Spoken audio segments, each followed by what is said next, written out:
Hello students, તો આજે આપણે GEE ના ક્વેશ્ચન જે છે એનું સોલ્યુશન કેવી રીતે કરવાનું છે એ થોડા ક્વેશ્ચન આજે આપણે ડિસ્કસ કરવાના છે. ઓકે, તો આજે આપણે GEE ના MCQs થોડા ડિસ્કસ કરીએ.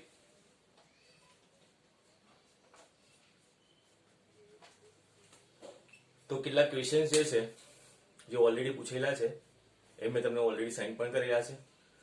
તો જોઈએ એનું કેવી રીતે સોલ્યુશન લાવવાનું. તો ફર્સ્ટ ક્વેશ્ચન જે છે એમાં આપણને અલગ અલગ વેલ્યુ આપી છે ઇલેક્ટ્રોપોટેન્શિયલની. જો K પ્લસ K એની વેલ્યુ છે -2.93 વોલ્ટ. પછી છે Ag પ્લસ Ag એની વેલ્યુ છે 0.80 વોલ્ટ. પછી છે Hg પ્લસ 2Hg એની વેલ્યુ આપી છે આપણને +0.79 વોલ્ટ. પછી આપણને આપ્યું છે Mg પ્લસ 2Mg જેની વેલ્યુ આપણને આપી છે -2.37 વોલ્ટ. પછી આપણને આપ્યું છે Cr પ્લસ 3Cr જેની વેલ્યુ આપણને આપી છે -0.74 વોલ્ટ. અને ક્વેશ્ચનમાં પૂછ્યું છે which is the best oxidising agent. Okay, તો આ ટાઈપના ક્વેશ્ચન્સ હોય તો કેવી રીતે સોલ્વ કરવાના તો સમજો.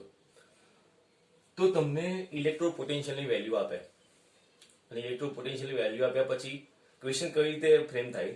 કાં તો તમને બેસ્ટ ઓક્સિડાઇઝિંગ એજન્ટ પૂછે, કાં તો બેસ્ટ રિડ્યુસિંગ એજન્ટ પૂછે, અથવા તમને એવું પૂછે કે રિડ્યુસિંગ પાવરના ઇન્ક્રીઝિંગ ઓર્ડરમાં એરેન્જ કરો અથવા ઓક્સિડાઇઝિંગ પાવરના ઇન્ક્રીઝિંગ ઓર્ડરમાં એરેન્જ કરો. તો આ ટાઈપના ક્વેશ્ચન પૂછાય. તો અત્યાર સુધી જે ક્વેશ્ચન પૂછાયા છે એ જ આ રીતના છે. તો એટલા માટે એક ક્વેશ્ચન લઈને આપણે જનરલ ડિસ્કશન કરી લઈએ કે કયા કયા ટાઈપના ક્વેશ્ચન પૂછાય અને એનો આન્સર કેવી રીતે લખવો. ઓકે, તો પેલું આ વેલ્યુના મિનિંગ સમજીએ. યાદ કરો આપણે પેલો ટોપિક ચલાવ્યો હતો EMF સિરીઝ. એમાં આપણે EMF સિરીઝમાં મેટલ, નોન મેટલ બધાના રિડક્શન પોટેન્શિયલની વેલ્યુ આપી હતી. યાદ છે? એમાં મિડલમાં હતો હાઇડ્રોજન જેની વેલ્યુ હતી 0, બરાબર, અને અમુકની વેલ્યુ હતી પોઝિટિવ, અમુકની વેલ્યુ હતી નેગેટિવ.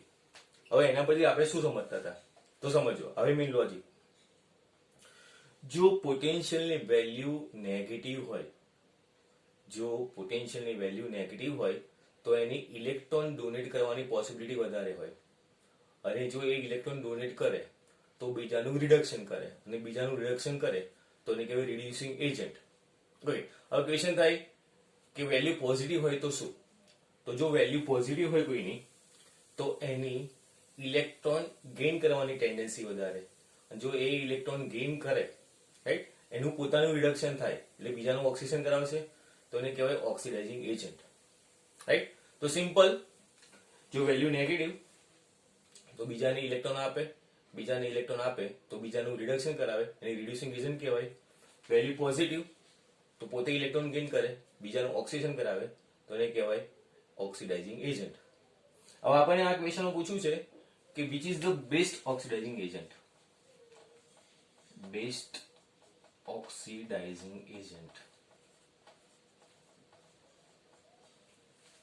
તો જો ઓક્સિડાઇઝિંગ એજન્ટનો મતલબ એવો થવો જોઈએ કે જે બીજાનું ઓક્સિડેશન કરાવી શકે. બીજાનું ઓક્સિડેશન કરાવી શકે એના માટે આપણે હમણાં શું ભણ્યા કે એની વેલ્યુ કેવી હોવી જોઈએ, પોઝિટિવ હોવી જોઈએ. કારણ કે જો વેલ્યુ પોઝિટિવ હોય તો પોતે ઇલેક્ટ્રોન ગેઇન કરે તો બીજા પાસેથી ઇલેક્ટ્રોન લેશે, રાઈટ, તો બીજા કોઈક ઇલેક્ટ્રોન આપશે તો બીજાનું ઓક્સિડેશન કરાવડાવ્યું તો બીજાનું ઓક્સિડેશન કરાવીને ઓક્સિડાઇઝિંગ એજન્ટ કહેવાય. તો મતલબ કે આપણી E0 ની જે વેલ્યુ છે એ પોઝિટિવ હોય તો એ ઓક્સિડાઇઝિંગ એજન્ટની જેમ બિહેવ કરે એના ચાન્સ વધારે. તો આપણે જોવાનું કે આમાંથી પોઝિટિવ વેલ્યુ કઈ ગઈ છે. તો એક તો આની વેલ્યુ પોઝિટિવ છે, Ag પ્લસ વાળી, Ag પ્લસ 2 ની વેલ્યુ પોઝિટિવ છે, રાઈટ. તો 5 માંથી 2 ની વેલ્યુ પોઝિટિવ છે. તો હવે ક્વેશ્ચન રહ્યો કે 2 વેલ્યુ પોઝિટિવ છે તો આમાંથી બેસ્ટ ઓક્સિડાઇઝિંગ એજન્ટ કયો. તો આમાંથી બેસ્ટ ઓક્સિડાઇઝિંગ એજન્ટ કયો હોય કે જે વધારે પોઝિટિવ વેલ્યુ વાળો હોય. તો આમાંથી બંનેમાંથી પોઝિટિવ વેલ્યુ કોની વધારે છે, Ag પ્લસ ની, રાઈટ. અહીંયા 0.80 છે ને 0.79 છે. તો બેસ્ટ ઓક્સિડાઇઝિંગ એજન્ટ કયો તો Ag plus, right, Ag silver. કારણ કે મોર પોઝિટિવ વેલ્યુ હોય તો એની ઇલેક્ટ્રોન ગેઇન કરવાની ટેન્ડન્સી વધારે. પોતાનું રિડક્શન કરાવે તો એ કહેવાય ઓક્સિડાઇઝિંગ એજન્ટ. તો આ થયો બેસ્ટ ઓક્સિડાઇઝિંગ એજન્ટ. ચલો આપણને એવો ક્વેશ્ચન પૂછ્યો હતો કે બેસ્ટ રિડ્યુસિંગ એજન્ટ કયો. આમાં તો પૂછ્યો નથી, પણ આ ટાઈપના વેલ્યુ પરથી આપણને એવા ક્વેશ્ચન પૂછી શકે કે બેસ્ટ રિડ્યુસિંગ એજન્ટ કયો. તો આપણે શું આન્સર લખતા? Best reducing agent. એવો ક્વેશ્ચન પૂછ્યો હોય તો રિડ્યુસિંગ એજન્ટ કોને કહેવાય? તો જે બીજાનું રિડક્શન કરે. બીજાનું રિડક્શન ક્યારે કરે? જ્યારે બીજાને ઇલેક્ટ્રોન આપે ત્યારે. અને આપણે હમણાં જ ભણ્યા કે જેની વેલ્યુ નેગેટિવ હોય એ ઇઝીલી ઇલેક્ટ્રોન ડોનેટ કરી શકે. તો અહીંયા તો 3 જણની વેલ્યુ નેગેટિવ છે. સોરી, હા, 3 ની વેલ્યુ નેગેટિવ છે. K+ પોટેશિયમની છે, મેગ્નેશિયમની છે, ક્રોમિયમની છે. તો 3 માંથી બેસ્ટ રિડ્યુસિંગ એજન્ટ કયો? તો જેની મોર નેગેટિવ વેલ્યુ હોય, તો મોર નેગેટિવ વેલ્યુ કોની છે? તો K+ ની. તો જેની મોર નેગેટિવ વેલ્યુ હોય એ થયો આપણો બેસ્ટ રિડ્યુસિંગ એજન્ટ. તો એ કેસમાં આન્સર આવશે પોટેશિયમ. રાઈટ? તો આ બહુ સિમ્પલ લોજિક છે, પણ ઘણા લોકો કન્ફ્યુઝ થાય છે. તો આપણે કન્ફ્યુઝ થતા નહીં. સિમ્પલ લોજિક યાદ રાખજો. પોઝિટિવ વેલ્યુ હોય તો બેસ્ટ ઓક્સિડાઇઝિંગ એજન્ટ હોય. More positive value best oxidising agent. More negative value best reducing agent. Okay, હવે આપણે ડિસ્કસ કરીશું નેક્સ્ટ ક્વેશ્ચન.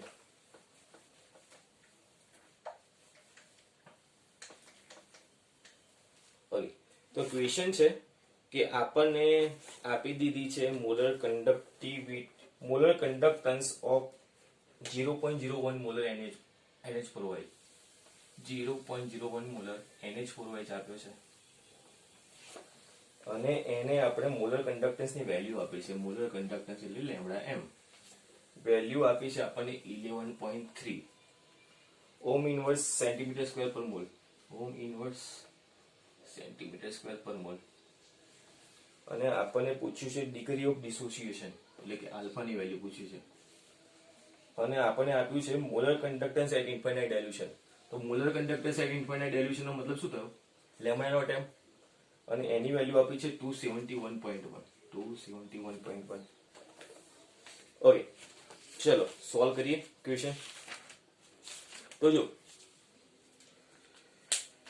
આપણને મોલર કન્ડક્ટિવિટી આપી છે, લિમિટિંગ મોલર કન્ડક્ટિવિટી આપી છે, અને આપણને આલ્ફા પૂછ્યું છે. હવે આપણને 3-4 ઓપ્શન આપ્યા છે અને આલ્ફા આપણને પર્સન્ટેજમાં આપ્યો છે. તો આ તો સિમ્પલ ન્યુમેરિકલ થઈ ગયું. આપણને બધાને ખબર છે કે alpha is equal to lambda m upon lambda naught m. Right? Molar conductivity અને લિમિટિંગ મોલર કન્ડક્ટિવિટીનો આપણે રેશિયો લઈએ તો આપણને આલ્ફા મળે.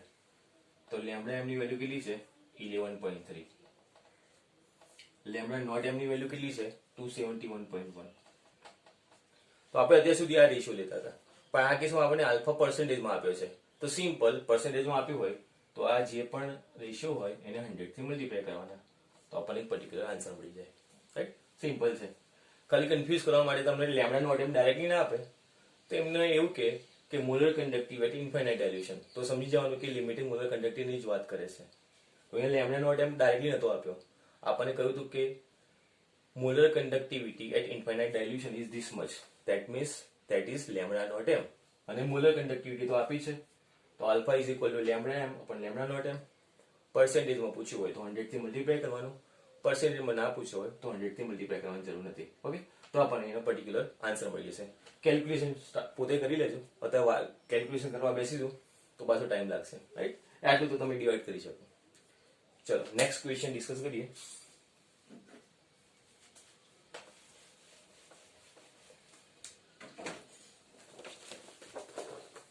તો નેક્સ્ટ ક્વેશ્ચન જે છે એમાં આપણને એવું કહ્યું છે કે the increase in the molar conductivity of HCl with dilution is due to. તો અહીંયા આપણને મોલર કન્ડક્ટિવિટી ક્યારે ઇન્ક્રીઝ થાય ક્યારે ડિક્રીઝ થાય એવું કહ્યું છે. The increase in molar conductivity of HCl is due to dash. હવે ભલે આ ક્વેશ્ચન હોય, આપણે જનરલ લોજિક જ ડિસ્કસ કરી લઈએ તો આ ટાઈપના બધા જ ક્વેશ્ચન આપણે સોલ્વ કરી શકીએ. એક્ઝામમાં જરૂરી નથી કે આ સેમ ક્વેશ્ચન પૂછાય, પણ લોજિક અનુક્લિયર હોય તો એના ટાઈપના ગમે તેટલા ક્વેશ્ચન પૂછાય આપણે આન્સર આપી શકીએ. ઓકે, હવે ઘણીવાર સ્ટુડન્ટ્સને જે ન્યુમેરિકલ જે છે એ સોલ્વ કરતા આવડે છે, પણ હવે જે થિયોરિટિકલ ક્વેશ્ચન છે એમાં ઘણીવાર લોજિકમાં કન્ફ્યુઝ થઈ જાય છે. તો કન્ફ્યુઝન ના થાય એટલા માટે આ ક્વેશ્ચન ડિસ્કસ કરાવડાવું છું કે ઘણા બધા ન્યુમેરિકલ બધા બહુ હાઈ પંડુ ન્યુમેરિકલ આવડતા હોય, પણ આવા સિમ્પલ જે લોજિકલ ક્વેશ્ચન છે એમાં લોજિકલ ક્વેશ્ચનમાં એ કન્ફ્યુઝ થતા હોય છે, અને એટલા માટે જ આ ક્વેશ્ચન આપણે ડિસ્કસ કરીએ છીએ આજે. તો જો ક્વેશ્ચન્સના નામ પર આપણે જનરલ લોજિક ડિસ્કસ કરીએ તો એના ટાઈપના બીજા બધા ક્વેશ્ચન પણ આપણને આવડે. તો જો ક્વેશ્ચન છે, the increase in molar conductivity of HCl is due to.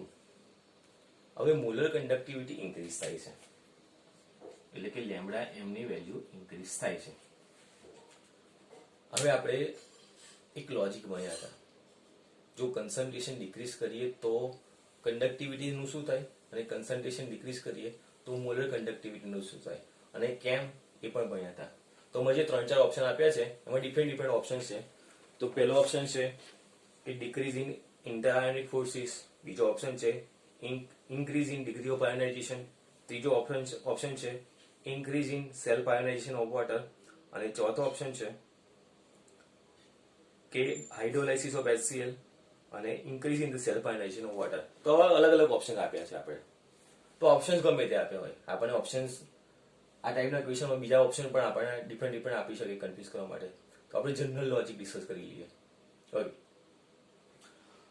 હવે કન્સન્ટ્રેશન ચેન્જ થવાથી મોલર કન્ડક્ટિવિટી અને કન્ડક્ટિવિટીમાં શું ફરક પડે એ આપણે ડિસ્કસ કરીએ. તો જો કન્સન્ટ્રેશન આપણે ડિક્રીઝ કરીએ તો કન્સન્ટ્રેશન ડિક્રીઝ કરવા માટે આપણે ડાયલ્યુશન કરવું પડે, એનો મતલબ કે મોર અમાઉન્ટ ઓફ સોલ્વન્ટ એડ કરવું પડે. અને જો પર્ટિક્યુલર વધારે સોલ્વન્ટ એડ કરીએ તો વોલ્યુમ ઇન્ક્રીઝ થાય, તો પર યુનિટ વોલ્યુમ જે નંબર ઓફ આયન્સ જે છે એ ઓછા થાય, અને જો પર unit volume number of ions ઓછા થાય તો કન્સન્ટ્રેશન ડિક્રીઝ કરવાથી કન્ડક્ટિવિટી ડિક્રીઝ થાય. ઓકે, તો આ પહેલો લોજિક યાદ રાખજો, જેના બેઝ પર તમે કોઈ પણ આન્સર આપી શકો. તો લોજિક જોઈ લો, કન્સન્ટ્રેશન ડિક્રીઝ કરીએ તો કન્સન્ટ્રેશન ડિક્રીઝ કરવા માટે આપણે ડાયલ્યુશન કરવું પડે. ડાયલ્યુશન કરવા માટે સોલ્વન્ટ એડ કરવું પડે. સોલ્વન્ટ એડ કરવાથી વોલ્યુમ વધે, તો પર યુનિટ વોલ્યુમ જે નંબર ઓફ આયન્સ હતા એ ઓછા થાય, અને એટલા માટે જે કન્ડક્ટિવિટી છે that is because of number of ions પર યુનિટ વોલ્યુમ. તો પર યુનિટ વોલ્યુમ જો નંબર ઓફ આયન્સ ઓછા થાય તો કન્ડક્ટિવિટીની વેલ્યુ ડિક્રીઝ થાય. Okay, first logic.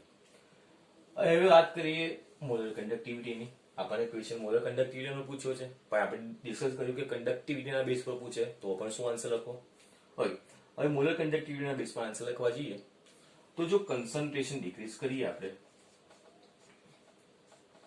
તો કન્સન્ટ્રેશન ડિક્રીઝ કરવા જઈએ તો જો મોલર કન્ડક્ટિવિટીનું ફોર્મ્યુલા છે lambda m is equal two kappa into 1000 અપન c.